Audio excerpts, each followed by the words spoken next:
Good morning. Good morning. Good day, wherever you are. I just wanted to share my thought on, uh, moving to America or moving to Europe, anywhere in Europe or anywhere in North America, like Canada or anywhere. People ask me, Joe, I want to move to America. Can you help me? I just want to visit. I just want to, yeah, if you want to visit, that's okay. You can always visit and go back. But moving to America or to Europe and leaving everything you have is not necessarily a very good idea, especially if you have a good job. And I'm going to give us five good reasons why anyone should move to America. I'm in America. I've been in Virginia for going to 17 years now. And it's just luck. Not everyone moving to America is not a guarantee for success. We have to understand that there are people in Nigeria today that are making money, way more money than people in America. There are people, I have friends that are living very well. I have friends that are, they've built houses, they are very, very comfortable, you know, uh, with the job they have. So coming to America, it's not guaranteed that you're going to be successful. And sometimes you see people, leave America and they go back to maybe Nigeria and you see them spending money anyhow. Most of those monies are borrowed. When you live here in America, most of the things here in America is done on credit. It's credit. It's, you can go and take a loan because they have a very good credit system. And if we have that type of credit systems in Africa, and people would live the same way. America, what do you think America produces in here? We don't produce anything in America. We live on credit. Okay, the main source of revenue for America, even as a government, is the tax system. People pay a whole lot of taxes. You pay tax, for even plastic bag in DC. When I used to work in DC, I remember, when I buy something and I need a bag, they call it polythene bag in Nigeria. You need a plastic bag. That's what they call it here. If you need a plastic bag to put the things you bought, they will make you pay 5 cents. I don't know how much it is now, but I know that you pay tax for ordinary bag. And some places in Maryland, I don't know, I think the governor repealed it now. They tax for rain when rain fall. They tax for rain. Everything is taxes, tax, tax, tax. So moving to America is not a guarantee for success, number one. And number two, if you have a good paying job in Nigeria, or even a stable job, there's no need for you to move here. You can come here and visit, but I understand you talk about security system, you know but hey, even here in America, we have, there are some places you go, it's like you are in a war zone. In Chicago, for instance. Okay, so let me just go on. I'm just going to give us five good reasons, in my own opinion. So you might have your own thing. I'm just telling you what I've experienced in the last 17 years that I've lived here, or 16 years. I need to calculate that. But for the past more than a decade that I've lived in the US, these are my opinion, these are my experiences. Number one, you know, jobs are not always easy to find. Let Don't get that twisted. Let nobody deceive you. Jobs are not always easy to find. Trust me. There are people with PhD in the US that are still looking for job. No kidding. You're looking for at least that professional job. It's not easy to come by because there's competition. Most jobs here are competitive. So there's, sometimes, you have to know someone. Yes, the same way it happens in Nigeria. Most jobs are competitive, and some of the jobs that I've experienced, I can tell you, I've been on panels. hiring panels, several hiring panels. I've been, been lucky, with where I work at. I'm a civil servant here. I've been on a panel. Most of the jobs are already taken. Okay, so it's hard. And I'm not saying it's every job, but most of jobs are taken. Okay, so um, when they advertise it, they're just doing protocol. They're just following protocol just to make sure that they check all the blocks. So jobs are not easily to come by, and the skill set. So you must be highly qualified, especially if you are an African or an African American. Or a black man doesn't always have things easy. The reason why I got hired, in the government. I've been in government for some time now. Okay, I was lucky. I was lucky, coupled with my skill. So I had a special skill set. All right. I had, and we can talk about that later. We can talk about your skill set, how you can secure a job if you are here in America. Okay. It's not that. So the fact that jobs are not always easy to find doesn't mean the jobs are not there too. So I don't want to discourage you, but if you have the right skill set, definitely you will get the right job. There are highly competitive jobs, and also there are some jobs that they need a very qualified person. So if you don't have that special skill, it's going to be hard for you. So the reason why I was lucky is I was ready. Okay, I had a special skill. There's a particular skill that I had in IT. Okay, I had a particular skill, and that skill kept me employed and made me employable. All right. So that's why it's always good for you to develop yourself. Develop yourself. Nobody, I had to develop myself when I came to the US. Okay. Within a few years, I was able to get myself a master's degree. I went in and I started building myself up. Certain places, certain jobs that I got, was just uh, uh, uh, by the virtue of the fact that I was ready, I was prepared, and then when the opportunity came, I took that opportunity. So that is one thing. Jobs are not easily to find, and you have to have the right skill set.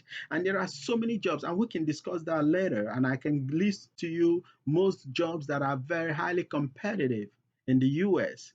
And if you have those kind of jobs, or those kind of sorry, if you have those kind of skills, then you will never look for job.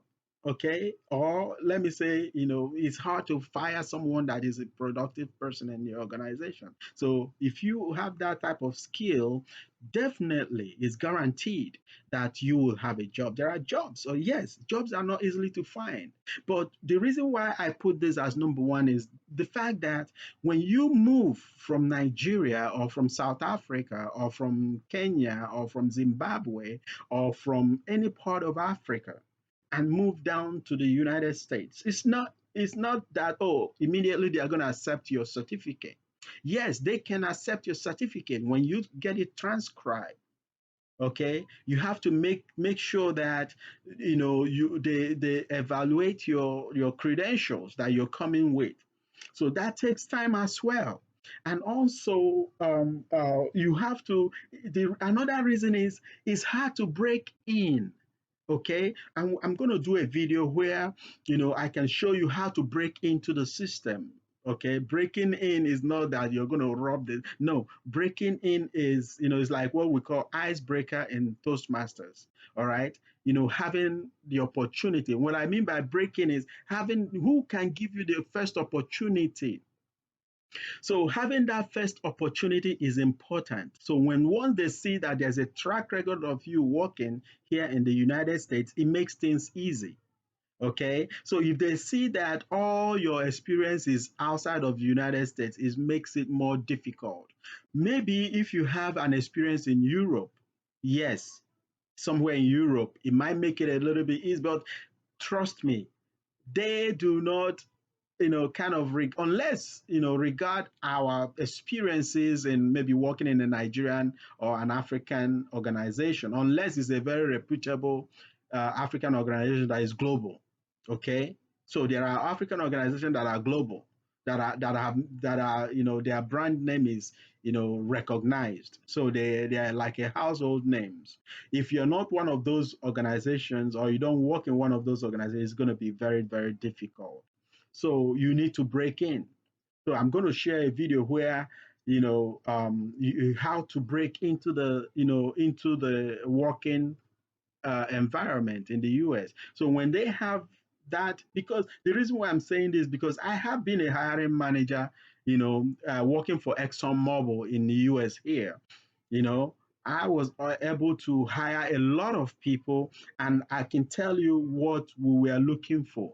Okay, I can share with you guys what we look for as hiring manager, and also I've been in several panel in the working for the government. I also have been in several hiring panel, and I know the kind of things we look for. Okay, so that's how I can share that experience with you. But it's not that easy.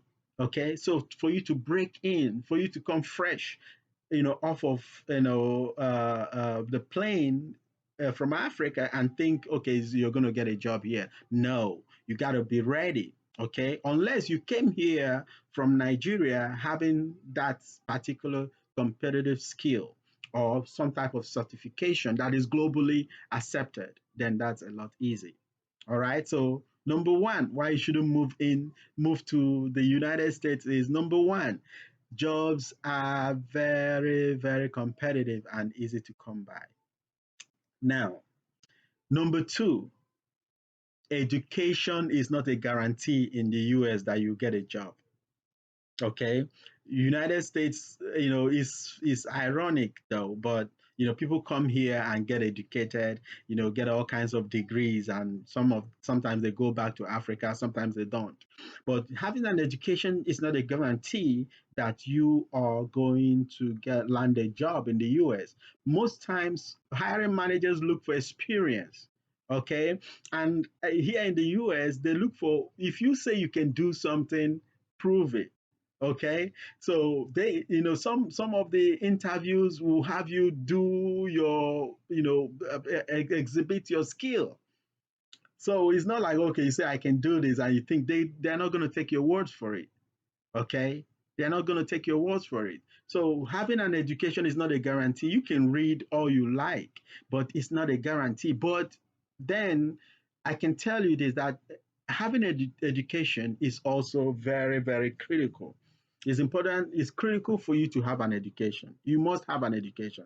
I'm not knocking you on that one, but what I'm saying is having that education does is not a guarantee that you're going to get a job. Okay, I have an MBA. I'm studying, I'm in my last year doing my doctoral research. Okay, that has not gotten me any promotion. I've been where I am now. I've worked there for 8 years or more than that. And, trying to have applied some of the skills, some of the things, some of the techniques, some of the strategy that, um, that I talk about, it does not get me anything. The reason is this, that some of the jobs that are out there had someone name tagged on it. Yes, as funny as it may sound, that's the type of thing we hear in Africa. But here in the US, yes, what most uh, hiring managers look for is what they call best fit. All right, BESTFIT. BESTSFIT, best fit. They just want to make sure that when you come into the organization, that you are the best fit for that job. So if you're not the best fit for that job, it's however, so who determine what is a best fit? So how do you even define best fit? Best fit could be anything. All right, best fit could be anything. So best fit will be that, okay, they want a man. Best fit could be that they want a woman. Okay, so you have to be a best fit. So the hiring manager determines or defines what a best fit is. And okay, to be honest, sometimes the best fit will be that you have you're a person, you're someone that is personable, okay, that you are relatable, okay, that you are not going to come to the organization and destroy everything. So and they judge that by your interaction with them, although I don't know how some hiring managers can determine that within 45 minutes of interview, talking to you through the interview, and then they discover, oh, okay, he's a best fit. There are so many criteria. There are so many criteria that determines what a best fit is. So most organizations want someone that is best fitted for that career, all right, or for that job. Number three, number three, cost of living is high. Okay, unless you're going to come here and live with a loved one. Yes, cost of living in the United States is high. And although if you have a good job, that is going to be taken care of, but most likely if when you have that good job to live in the city.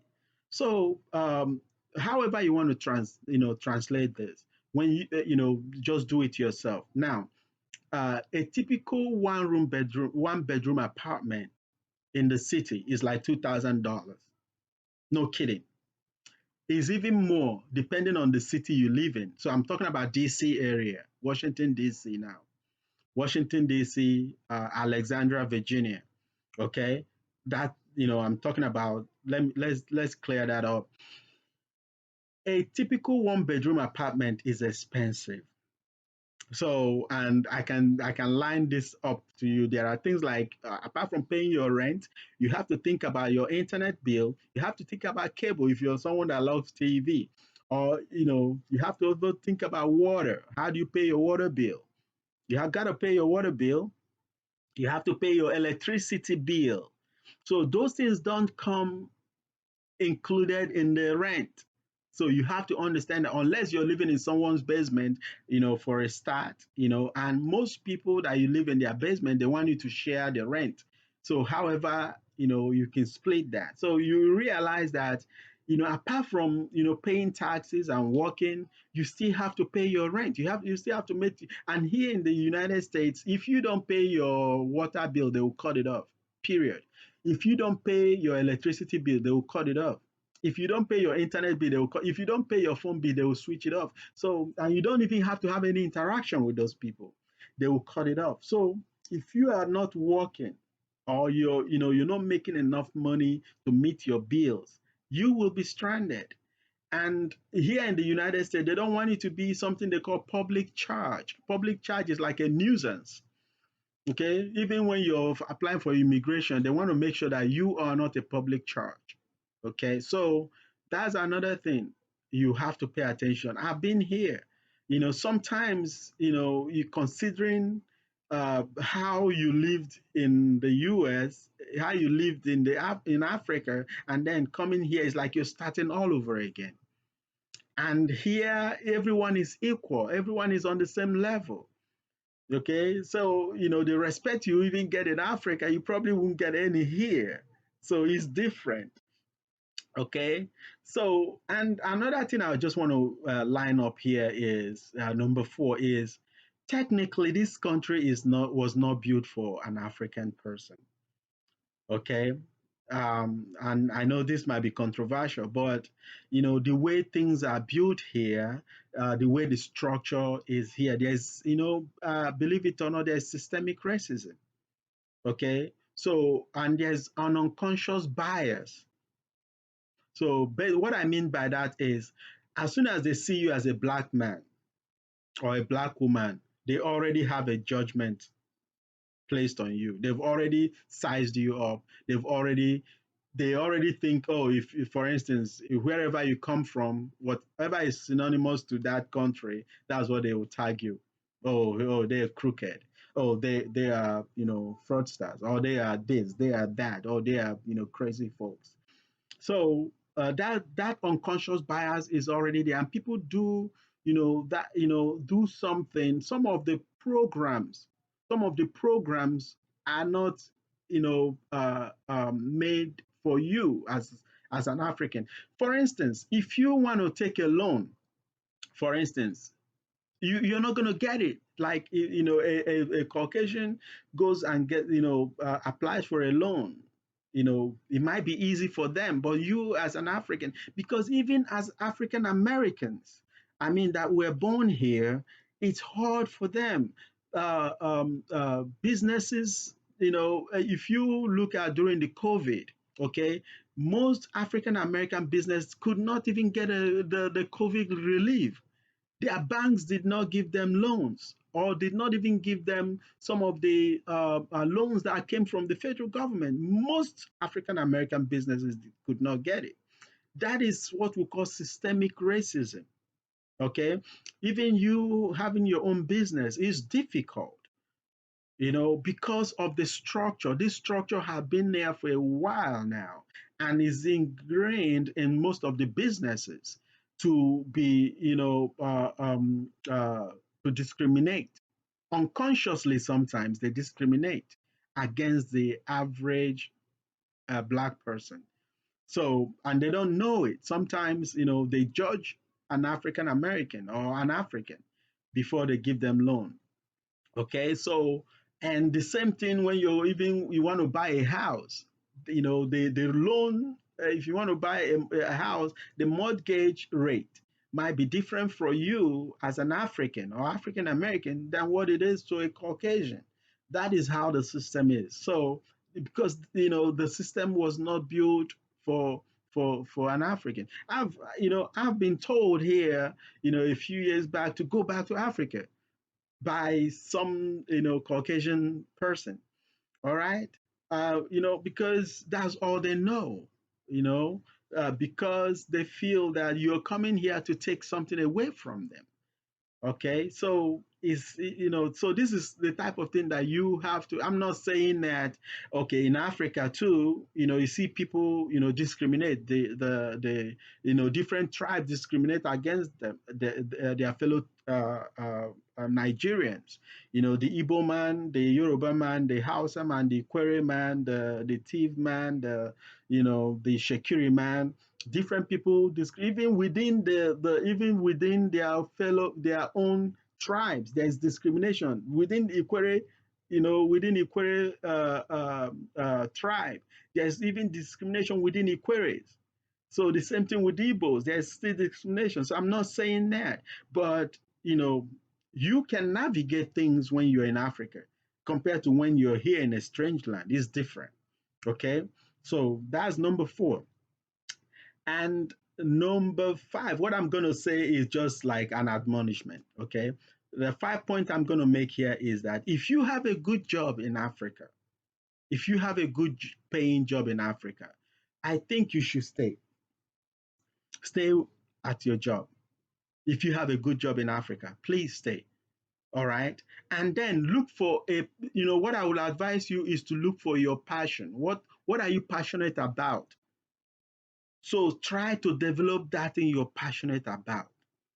Okay, you will make it, honestly, because Africa, the way it is now, is you know uh, um, uh, an emerging market for so many things, so many things. Believe it, so many things. There are Chinese going to Africa, with nothing, and they are building stuff. There are Indians, there are all kinds of people going to Africa and building stuff. So if you already are there and you have a stable job, there's no need. I've heard about people, I know someone that quit their job in Shell and came to America and started all over again. Working in Shell is a big deal because you get paid. Your pay is guaranteed. So why would you leave that job and come here? So I've seen, people with, I've seen lawyers, I've seen, you don't have to quit, but you can develop that your passion. While you keep your own job, you do it as an extracurricular activity and start nursing it and start building it. You might even make it, all right? But you're because you already have something that brings income every month to you. So you can stay there and develop that your passion. And then if you want to come to the US for a visit, yes, come here, visit and go back. But not, moving down here and leaving everything you've worked for and coming to the United States to start afresh and become a second class citizen and start navigating racism, systemic racism, structural racism, and all kinds of things, a humiliation to an average black person. So you must walk your way through what you're doing now and think about what you have now and what